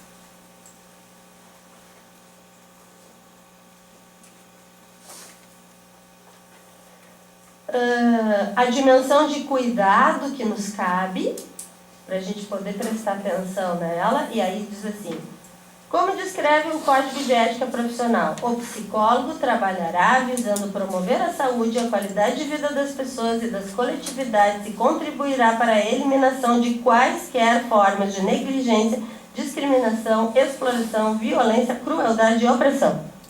Né? Então, em que medida no nosso cotidiano, no nosso compromisso com o cuidado, a gente consegue mesmo fazer isso? Para isso, eu queria destacar um negócio que a gente discutiu lá no Centro de Referência, que é da onde eu trabalho, que é a operação subjetiva. Não é porque está dito que a gente consegue fazer. Talvez o grande exercício é a gente conversar por que não consegue fazer, o que não consegue fazer. Né? E olhar para isso, se botar a pensar e a contar com os coleguinhas nessa medida. Né? Porque não é porque está escrito que a gente consegue. E quando a gente não consegue é porque alguma coisa está inscrita na gente e que se a gente não olhar para isso, a gente não separa moral de saúde. A gente, mais do que emprestar o desejo para o usuário, a gente põe ele como objeto do desejo da gente para o que a gente acha que pode ser bom para ele. E aí deu. Aí não tem mais trabalho. Aí tem prescrição e dominação. Que era o que o Daniel estava falando. Outra recortezinho, que eu acho também que é uma autoprovocação do Conselho para si mesmo. Trata-se de pensar uma política de atenção ao usuário de álcool e outras drogas, na qual as alternativas sejam construídas através do diálogo entre os diversos setores da população e não definidas apenas por especialistas e burocratas.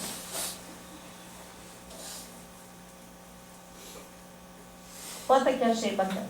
As políticas sobre drogas atuais podem indicar qual é o caminho aberto para as tecnologias de cuidado em um campo e intervenção pública em constante movimento e disputa. Aí no eixo 2, informação e orientação também, que é uma marca desse eixo.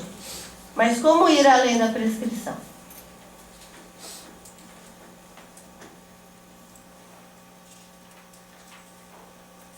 Aí eu vou ler esse pedacinho aqui, porque foi esse pedacinho que me inspirou para dizer o vermelhinho, que eu não me lembro mais. A contribuição como gestor do serviço de saúde deve ser multifacetada e transitar, compor, influenciar, transformar e provocar a rede de produção de cuidados em várias instâncias de atuação, com ações focadas sempre na promoção da saúde, no bem-estar individual e social, considerando o contexto e a singularidade de cada um. Acho que precisa mais, acho que é mais complexo. E acho que a gente está falando de projeto de Estado. né? Como é que a gente incide na construção de projetos de Estado. No eixo 3, sobre a atuação dos psicólogos, eu destacaria a historicização dos paradigmas e perspectivas teóricas, que foram super detalhados nesse eixo. Às vezes detalhado demais, mas tudo bem. Se é o primeiro material que eu estou lendo, para mim pode me dar bastante subsídio. Eu aprendi com uma trabalhadora de butiá, que eu vivia falando mal das coisas escritas, que era tudo verticalizado, que nananana, daí ela me disse uma coisa. Eu saí da faculdade, não entendia nada de nada. Para mim foi triorganizador ler um papel, ler o que preconizava, para eu poder organizar uma prática. Desde ali nunca mais falei mal de documentos e papéis verticalizados. O eixo 4 fala de desafios para uma prática psicológica e emancipadora. E aí tem umas frasezinhas que eu queria destacar. Não se pode negar que o uso abusivo de álcool e outras drogas, ao colocar a substância no controle da vida do indivíduo, cria uma condição de assujeitamento e coisificação, provocando intenso sofrimento psíquico, o que gera a necessidade e impulsiona a busca por cuidado. É esse indivíduo que vamos focar ao nos referir ao cuidado psicológico enquanto prática emancipatória. Essa distinção, uso, abuso, dependência, tem que estar posta nos jeitos da gente cuidar. Porque senão vira tudo uma coisa só e aí a gente está como se a gente escorrega para um plano terapêutico institucional e perde de vista plano terapêutico singularizado, projeto de trabalho articulado e se foi a possibilidade de projeto de vida. A outra coisa, uma prática alicerçada na superação da exclusão e do estigma que cercam o usuário de álcool e outras drogas e que geram sofrimento a ser enfrentado por meio do fortalecimento de formas de cuidado que resgatem a dimensão subjetiva desse complexo fenômeno, partindo do social para compreender o sujeito, sem tirar deste seu caráter ativo e constituinte.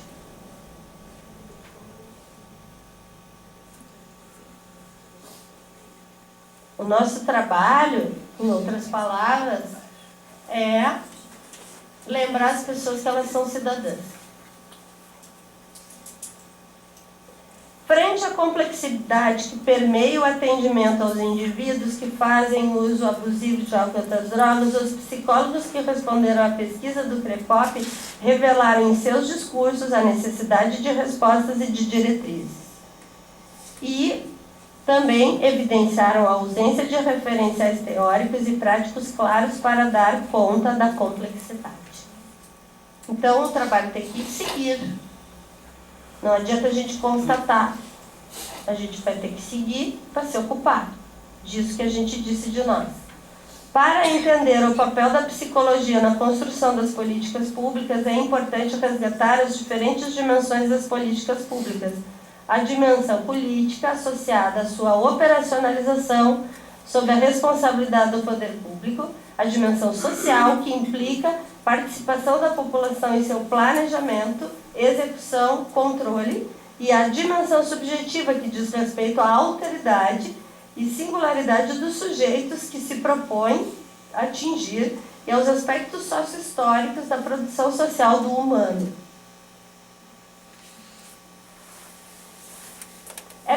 A verdade é, não somos nem completamente sem poder. Isso aí eu achei triste. A verdade é, não somos nem completamente sem poder, nem completamente capazes de criar nossa... Eu acho que eu copiei errado, né? De criar nossa própria realidade. O que sentimos não depende apenas de nós, mas é também o resultado da realidade que nos rodeia.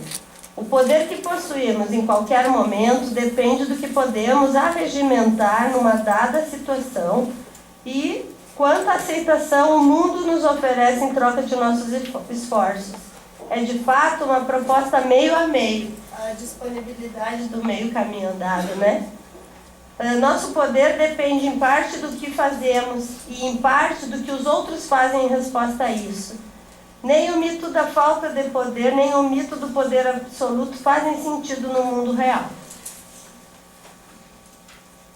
E aí, na parte das considerações finais, não se trata de um documento final acerca do tema, tendo em vista a sua transversalidade, a efervescência do debate, os diversos atores protagonistas nesse campo e a amplitude das teorias e técnicas da psicologia. Terminei essa parte. Aí, eu só queria ressaltar dos meus colegas a ideia de que pesquisa é um processo, a ideia de que a gente tem tanto a aprender com os sustos da gente e dos outros, a possibilidade da gente contar nossas descobertas, e que é isso que torna o trabalho vivo, que um trabalho se faz em décadas, pelo menos, de que ele é possível em todos os cantos da cidade, e que a gente sempre pode se perguntar como fazer, qual esse contexto, quem está ali, com quem contar, como ser representante do Estado trabalhando em concepções diferenciadas, e que é no coletivo que a gente intervém. E que a gente intervém em equipe. E que, portanto, a precarização do trabalho é o principal desafio que a gente tem se a gente se pensar como categoria. E assim, o pessoal falou de mim e eu estava pensando que tem um monte de gente que veio antes de mim. Teve a Fátima, teve a Naidel, teve a Rosane, teve o pessoal que em 96 fez o primeiro programa de redução de danos de Porto Alegre. Por que eu permaneço? Porque eu sou concursada. Porque eu estou na instituição, né? E porque eu tenho a oportunidade de sistematizar uma prática, tenho a oportunidade de me encontrar com meus colegas, tenho a oportunidade de planejar meu trabalho, e isso me permite suportar certas ondas que acontecem no nosso trabalho, que aconteceram muito forte em 2008 e 2009. A gente ia pedir permissão para fazer o que era a nossa função, né? Mas que a gente ficou quieto, porque na nossa leitura de realidade era tudo que estava se querendo na época, desconstruir aquele lugar de resistência, né?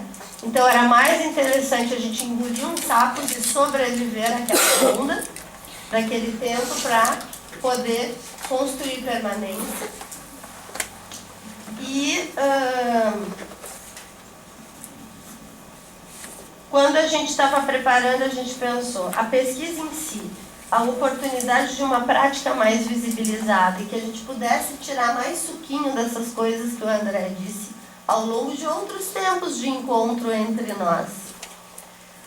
Da gente olhar com muito cuidado para as teses do oitavo congresso, que não deu tempo de ler. Eu queria ler para destacar algumas coisas aqui, mas não deu tempo. E, peraí. Queria fazer uma propagandinha. Se vocês entrarem no Google e digitarem Revira Saúde Coletiva, vocês vão achar a nossa rede virtual de aprendizagem, que é da Rede de Educação em Saúde Coletiva, que a gente inventou, e a gente inventou partindo da redução de danos. Porque a gente se deu conta que o nosso problema é a hegemonia das tecnologias leve-duras nas nossas relações de trabalho, das equipes e dos coletivos. O que é a tecnologia leve-dura? É um termo que o Emerson Meri usa quando ele diz assim, tem as tecnologias duras, que são a maquinaria, tem as tecnologias leves duras, que são os procedimentos, e tem as tecnologias leves, que são as relações. Que é um pouco disso que o André estava contando quando sistematizou o trabalho, é um pouco disso que o Daniel estava trazendo da vida do trabalho dele e que a Regiane trazia para nós. É isso que nós temos para afinar. Essa é a nossa ferramenta, a gente é a nossa ferramenta, né? E isso é muito difícil, porque a gente tem que botar todos os nossos talentos a favor do nosso trabalho, da nossa função, e também retirar todas as nossas idiosincrasias para não ficar empurrando nossas questões para cima dos nossos colegas e dos nossos usuários. E a outra propaganda que eu queria fazer é assim, um dos jeitos da gente continuar conversando é a gente se encontrar no grupo de estudos em redução de danos, que acontece toda segunda, quarta-feira de cada mês, das 2h30 às 5 da tarde, na Escola de Saúde Pública, que fica na Ipiranga 6311. Depois que a gente for lá a primeira vez, a gente pega o e-mail de vocês e vocês recebem recadinhos lembrando desse encontro. Queria lembrar também que nas terceiras semanas do mês, na quinta-feira, a gente tem a Escola de Apoiadores, que acontece das 9 à 1 e que a gente conversa sobre relações de apoio e sobre práticas de trabalho. E também todo mundo é bem-vindo lá. E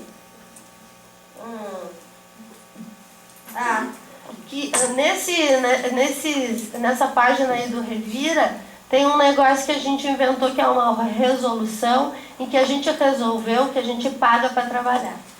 Ou seja, que trabalhar é pensar e que, portanto, relações de troca entre as equipes podem ser financiadas pelo Estado. E ali explica tudo, assim, como é que a gente pode acessar os dinheirinhos, e às vezes são os argumentos importantes com certos interlocutores. E que o CRP tem a tarefa de continuar se ocupando da bola que botou em jogo, né? Então agora eu terminei, porque meu tempo terminou, e a gente pode continuar conversando.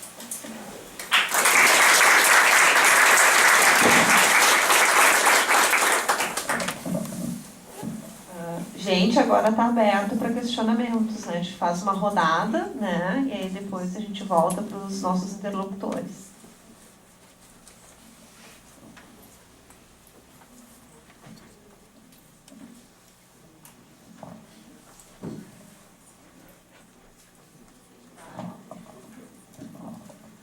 Bom dia, meu nome é Michele, eu sou conselheira aqui da atual gestão do CRP e também trabalho num CAPS 2 no município vizinho.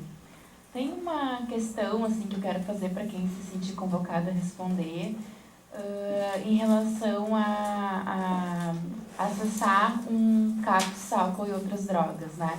Eu ouço muito isso em vários serviços, não restringe a um município, mas várias situações que eu passei, que para a pessoa frequentar um CAPS-AD, ela teria que estar de acordo que isso é um problema na vida dela, né?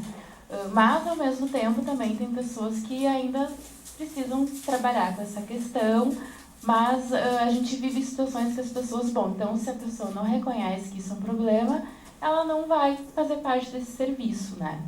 Queria que alguém pudesse falar um pouquinho sobre isso. Obrigada.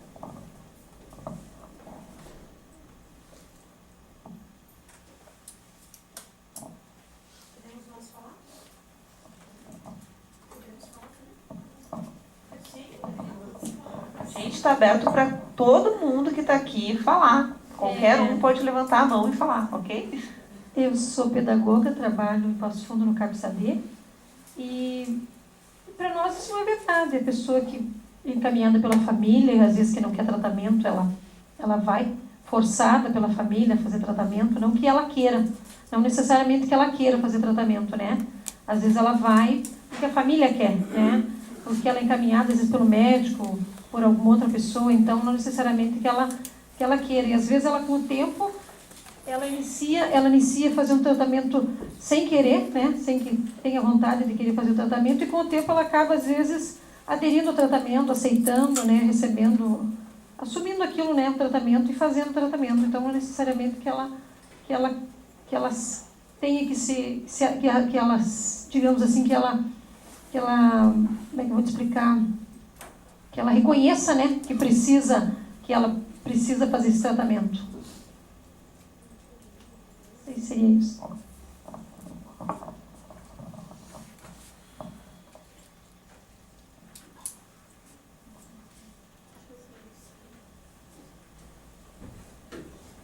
Mais alguém? Senão eu retorno aqui para os nossos interlocutores.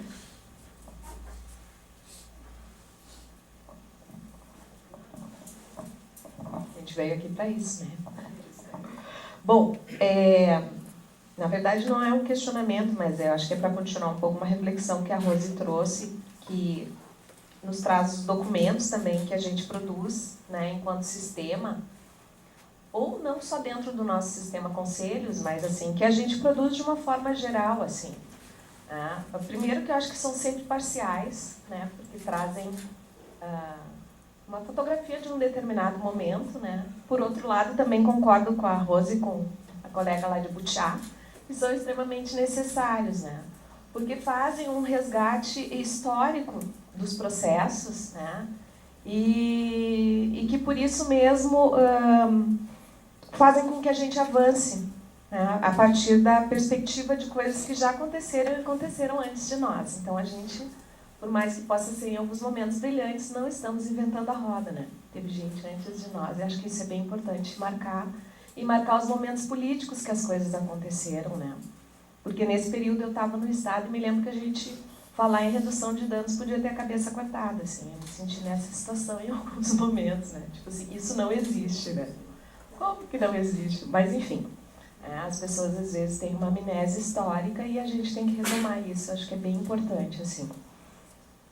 E acho que uma outra questão para a gente pensar, já que a gente está dentro desse sistema, né, da psicologia, mas poderia estar em outras entidades profissionais, é exatamente essa marcação que a Rose faz também, com muita propriedade, que é da gente pensar que em breve a gente vai ter uma nova conferência, né? E, Rose, se tu fosse revisar algumas coisas que foram colocadas lá enquanto propostas, enquanto teses, tu ia ver que muitas delas já foram propostas e teses em outros períodos, e eu acho que isso é uma coisa que a gente tem que estar sempre revisando e retomando, né? Porque, assim, toda vez que a gente vai ter um processo desses, eu sempre pego o documento anterior para ver o que a gente avançou. E acho que não é uma coisa de pensar assim, a gente avança pouco. Não, a gente avança muito. Mas a gente avança pouco daquilo que a gente se propôs. Então, acho que a retomada das propostas anteriores, assim como um documento, né, que é o caso da gente estar se reunindo hoje, que foi proposto há anos atrás e só consegue sair vários anos depois, é algo também para a gente pensar, né, nesse sentido, assim, do quanto o tempo do usuário, por exemplo, daí falando do campo, né, o tempo do trabalho é diferente do nosso tempo de produção e muitas vezes do tempo das respostas que a gente pode dar. E eu acho que essa é uma reflexão para todos nós, enquanto profissionais ou enquanto pesquisadores, né, e auxiliares nos produtos dessa realidade. Né? Acho que é isso. E se tu quiser um oftalmologista, eu tenho um ótimo para te indicar e tu deve ir ao médico, porque isso é um cuidado com o trabalhador. Tá?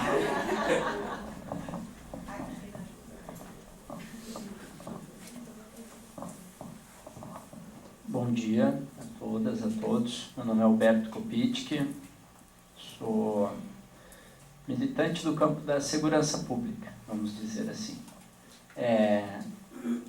A partir de uma outra lógica. E aí, falando dos quadradinhos em branco que a Rose apontou, né, lá, naquele outro campo, né, é um vazio muito grande, né, de uma reflexão, de uma sistematização, de uma desconstrução e reconstrução de práticas, né, e a minha fala é só no sentido de instigar, né, porque isso aqui tudo é fruto de uma disputa dentro do campo da saúde, de um novo paradigma, e do campo da assistência social. Né, e tem este outro campo, né, que é tão fechado que a gente nem fala, né, mas tem que ser disputado. Né, ele vai estar ali, ele vai continuar existindo. É ali que o paradigma é hegemônico e é ali que a dinâmica do maquinário opera e desfaz em termo, não desfaz, mas consegue se impor na realidade na sua tragédia, né, em termos de quantidade, né, de força e do que vem conseguindo fazer. Então, né, vamos dizer assim, um Osmar Terra voando em campo solo lá nesse outro campo. Então acho que tem essa grande dimensão para ser disputada, desconstruída, e tem espaço. Acho que tem espaço, acho que tem profissionais lá na disputa da própria formação, enfim, deixar essa ideia, assim, que isso aqui é muito importante, que houvesse um diálogo, tentar achar brechas aí, nem que demore 30 anos, né, como se faz nos outros campos.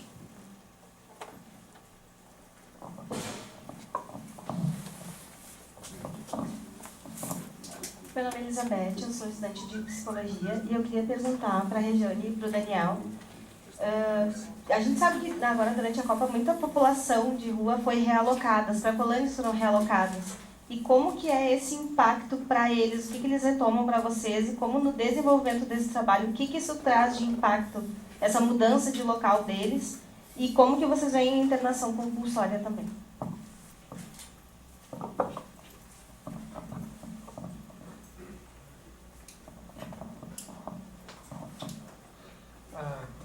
Bom dia, meu nome é Leonardo. Eu gostaria que a Rose pudesse falar um pouco mais do acesso a financiamentos, aos fundos para poder desenvolver projetos, os trabalhos.